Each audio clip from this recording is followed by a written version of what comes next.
আসসালামু আলাইকুম। আজকে আমি আপনাদেরকে ক্যারামেল পুডিং করে দেখাবো।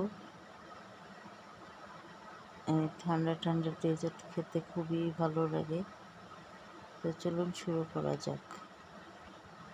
এখানে আমি দেশি মুরগির ডিম নিয়ে নিয়েছি 4টি। 4টির জন্য 3-4 চামচ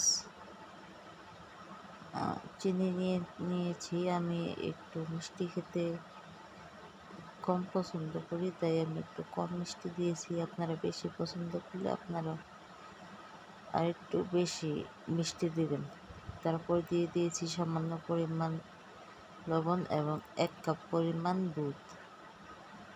দেশি মুরগির ডিম যেহেতু ছোট ছোট, তো দুধও ওই পরিমাণ দিতে হবে। এখন আমি ক্যারামেল তৈরি করে নেব। ক্যারামেল তৈরির জন্য এখানে নিয়ে নিচ্ছি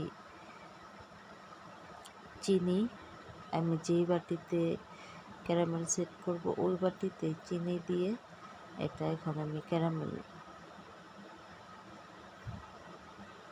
দিয়ে চুলোতে বসিয়ে দিয়েছি। আস্তে আস্তে ধীরে ধীরে দেখুন চিনি গলে ক্যারামেলের কালার হচ্ছে। তো আমার ক্যারামেলের কালার হয়ে গেছে। এখন চুলা থেকে নামিয়ে চুলোতে একটা কড়াই বসিয়ে তার মধ্যে একটা স্ট্যান্ড দিয়ে দিয়েছি যেন পানিটা হালকা আগের থেকে গরম হয়।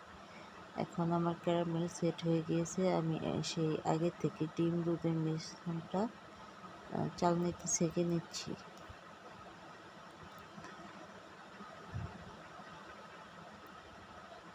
আপনাদের যদি আমার চ্যানেলটা ভালো লাগে প্লিজ সাবস্ক্রাইব করে আমার পাশে থাকবেন। আমার তো ছেঁকে নেওয়া হয়ে গেছে। এখন এটা আমি কড়াইতে বসিয়ে দেব। বসিয়ে ঢাকনা দিয়ে ঢেকে রেখে দেব 20 মিনিট। তো 20 মিনিটও লাগে নাই, 15 মিনিটের মতো।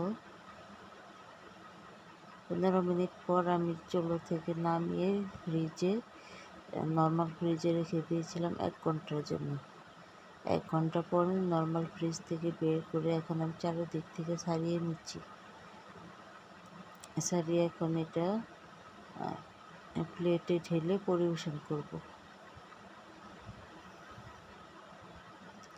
দেখুন এটা কিন্তু আমি 1 হাত দিয়ে উল্টে নিয়েছি। কতটা পারফেক্ট হয়েছে দেখুন, কোথাও ভাঙে নাই, ফাটল ধরেনি। দেখুন আমি আপনাদেরকে কেটে দেখাচ্ছি। ডিমের পরিমাণটা একটু বেশি দিলে, দুধের পরিমাণ একটু কম দিলে দেখবেন পারফেক্টভাবে পুডিংটা সেট হয়ে গেছে।